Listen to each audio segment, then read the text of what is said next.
Olá pessoal, eu sou o Thiago. Eu sou a Tiziana. Nós não somos teólogos, mas somos cristãos e estamos lendo a Bíblia e gostaríamos de compartilhar com você o livro de Gênesis, o princípio. Tem 50 capítulos, foi escrito por Moisés, um grande homem de Deus, teve essa palavra de conhecimento sobre o livro e viveu muitas coisas nele. E eu quero falar da criação. Deus criou os céus e a terra e tudo que nele há, os seres viventes, tudo Deus fez. No sexto dia ele cria o homem e a mulher, e conforme a sua imagem e semelhança. Olha que honra, que graça Deus nos deu. E no sétimo dia ele descansou, e Adão e Eva viveram no jardim do Éden. Como ele tinha o poder da decisão, o que aconteceu? Infelizmente o pecado entrou na vida do homem, através do homem e da mulher. Deus vem, fala com eles, tira eles do jardim do Éden e faz uma nova aliança e promessa com o homem e a mulher, e assim eles vão se multiplicar. E aí vem Caim e Abel, e infelizmente entra já a inveja em Caim e mata Abel, e também Caim já fica marcado e a sua descendência por esse pecado de Caim. E aí vem a descendência de Adão, teve também Matusalém. Matusalém foi o cara que mais viveu aqui na terra. 969 anos. É tempo, hein? Às vezes você tá com aí 20, 30 anos, já tá com a dor no joelho, o cara viveu 969 anos. Muito tempo. Teve também Enoque. Enoque era um cara que andou com Deus, fala a Bíblia, e ele não conheceu essa morte. Olha que graça que Enoque teve. Jesus transladou, levou, arrebatou ele diretamente ao céu. Na geração de Matusalém, né, ele gerou um filho chamado Lameque. Lameque gerou Noé. Noé, o nome de Noé significa alívio, né? E Noé era um homem reto, íntegro, um homem que andava com Deus. Mas na geração de Noé, na época que Noé viveu aqui na Terra, a humanidade estava corrompida, totalmente corrompida, e desagradava muito ao Senhor. Então o Senhor chama Noé, porque ele andava ali com o Senhor, e fala para Noé construir uma arca, porque ele vai destruir toda a terra, toda a humanidade, todos os seres que têm fôlego debaixo dos céus. O Senhor mandaria um dilúvio para destruir tudo, para acabar com tudo. E Noé, obediente ao Senhor, constrói a arca junto com os seus filhos, né, os 3 filhos, Sem, Cã e Jafé. E o Senhor dá ordem a Noé que ele entre na arca no determinado dia, e que ele entre com a família, com os filhos, com a esposa, com as noras e com um casal de cada espécie, né, dos seres vivos. E assim Noé faz. E o Senhor manda o dilúvio durante 40 dias, 40 noites, choveu muito e destruiu tudo mesmo. Então, quando isso durou cerca de 40 dias e 40 noites, a chuva, até que as águas baixarem, até que tudo estivesse bom e firme, a terra firme, para que Noé saísse da arca novamente. Isso durou cerca mais ou menos de 1 ano, né, que a gente vem acompanhando assim ali pelo que relata a palavra do Senhor. E Noé sai da arca, e ao sair o Senhor faz uma aliança com ele, que nunca mais destruiria a terra com o dilúvio, que nunca mais destruiria a humanidade com o dilúvio, né? Então o Senhor deixa um sinal da sua aliança, que é o arco-íris, né? Para que as futuras gerações vissem também o sinal de Deus e a aliança do Senhor com Noé. E daí começa novamente, glória a Deus, mais uma oportunidade para a humanidade. E aí vem o que? A Torre de Babel. Todo mundo falava a mesma língua, todo mundo se comunicava, e eles decidiram: ei, por que a gente não faz uma torre para chegar mais perto do céu? Só que isso de alguma forma não agradou a Deus, e ele desceu, né, e confundiu ali, Deus, línguas a todos aqueles povos. Então eles se espalharam pela terra e eles começaram a falar línguas diferentes, né? Então lá já veio, né, uma determinada língua. Um exemplo, veio português, inglês, italiano, e aí virou aquela confusão e eles se espalharam aí pela a terra, a humanidade.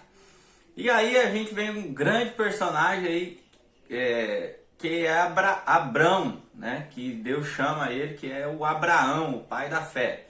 Deus chama ele, fala: ele sai da sua terra, da sua parentela, e em uma terra que eu te mostrarei. Abraão sai com a sua família, leva também seu sobrinho Ló, e ele sai com a sua esposa, né, Sarai, que depois Deus muda o nome deles de Abraão e Sara. Sara era estéril e Deus deu uma grande promessa para Abraão, um grande povo saiu com ele. Veja as estrelas do céu, Abraão, assim será a sua descendência. Veja a areia da praia, assim será a sua descendência. Mas como? Um homem já de certa idade, a mulher também, mas Deus, com a sua grandeza e do jeito que ele age, do jeito que ele quer agir, no tempo que ele quer agir, deu Isaac, o filho da promessa. E Isaac foi aí o descendente de Abraão. Então, quando Isaac estava ali já na adolescência ali, né, que nós conhecemos hoje como adolescência, Deus fala com Abraão: Abraão, sacrifica o menino. Meu Deus, Abraão cumpriu. Subiu ele, Isaac, no monte. Quando ele ergueu o cutelo lá, a faca, para matar o menino mesmo em sacrifício, que naquela época do Antigo Testamento, Jesus fala: não, Abraão, eu sei que você é um homem de fé, é o pai da fé. Fé mesmo, hein? Até aquele momento ninguém tinha ressuscitado. Mas Abraão cria que Deus ia dar uma graça, e Deus deu o cordeiro. Ele pegou o cordeiro e sacrificou o cordeiro. E ele foi esse grande homem de Deus aí, pai da fé. Abraão teve Isaac, e Isaac ele casou com Rebeca e teve 2 filhos, que foi Jacó e Esaú. Esaú sai primeiro, eles eram gêmeos, só que Jacó, ele pegou essa bênção da primogenitura, meu Deus, o primeiro filho, né? O primeiro filho nasce, ele tem essa bênção. Então, Jacó sabia que isso era muito importante e ele foi abençoado. Só que como ele enganou seu pai, seu irmão, deu um B.O., ele fugiu. Fugiu lá no deserto, ele viu que ele tinha, né, feito esse engano, ele pediu misericórdia para Deus, ele fez uma aliança com Deus, derramou o azeite, ele fez uma oferta. E aí Deus abençoou, deu uma visão de anjos subindo e descendo da terra até o céu. E ele foi trabalhar na casa de Labão. Lá ele conheceu quem? Raquel e Lia. E ele fez um acordo lá com Labão. Ele trabalhou por 7 anos para ter Raquel. O sogro dele, olha lá, ele enganou o pai, o sogro enganou ele, deu Lia. Beleza, mas ele trabalhou mais 7 anos, mas o sogro dele já deu, depois de 1 semana assim aproximadamente, Raquel. Depois que ele sai de lá, ele começa a gerar filhos e filhas. Então Jacó luta com o anjo, Deus muda o nome dele, a história dele, ele se chama Israel, a nação.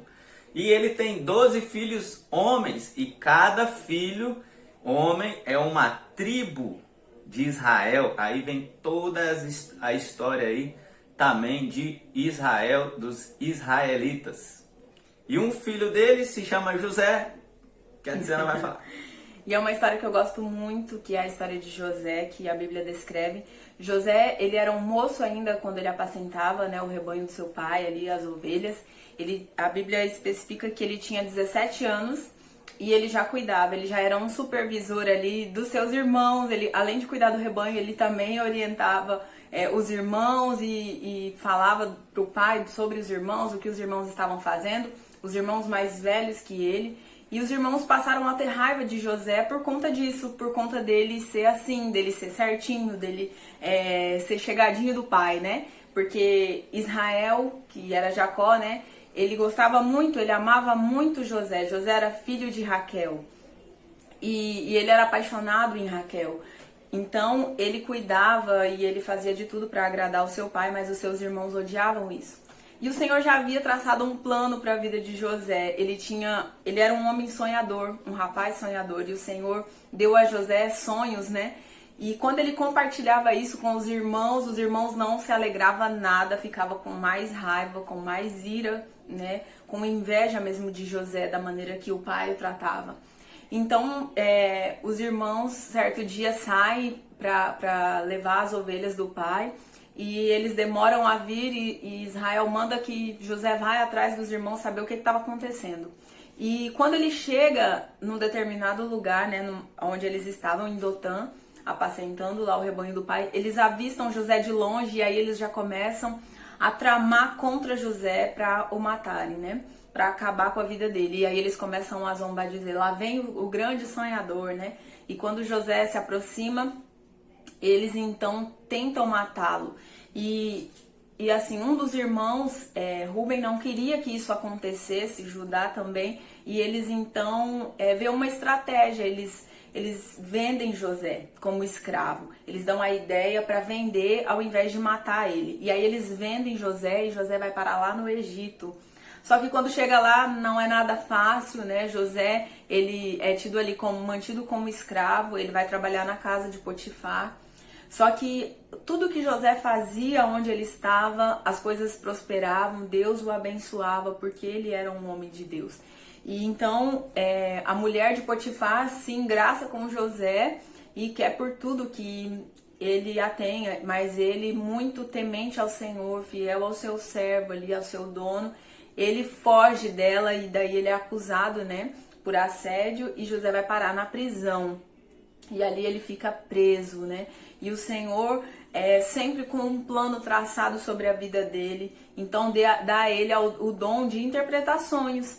E através desse dom, José vai parar lá no palácio, né, com o faraó, interpretando o sonho de faraó.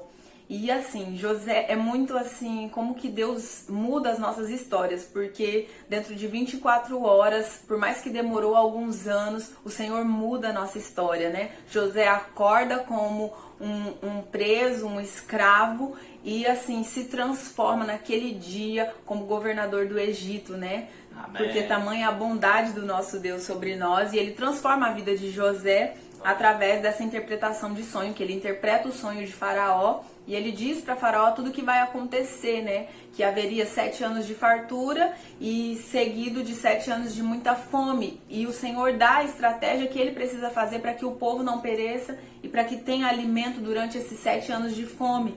Então o Faraó entende que ele é o homem ideal para governar todo o Egito. Amém. E é isso que acontece, ele governa o Egito e ele guarda aí nesses 7 anos semente, produtos da colheita, e nos próximos 7 anos de seca, toda a humanidade vem ali ao Egito, e com isso vem quem? Os irmãos dele também, e ele vê os irmãos dele, e aí ele faz um teste se os irmãos dele mudaram, os irmãos dele mudaram, graças a Deus, e ele manda aí chamar os seus irmãos, seu irmão mais novo, Benjamim, depois ele se revela a eles, fala com o faraó, e eles trazem toda a família de Jacó, todos os seus filhos e filhas, para o Egito, na terra de Gósen.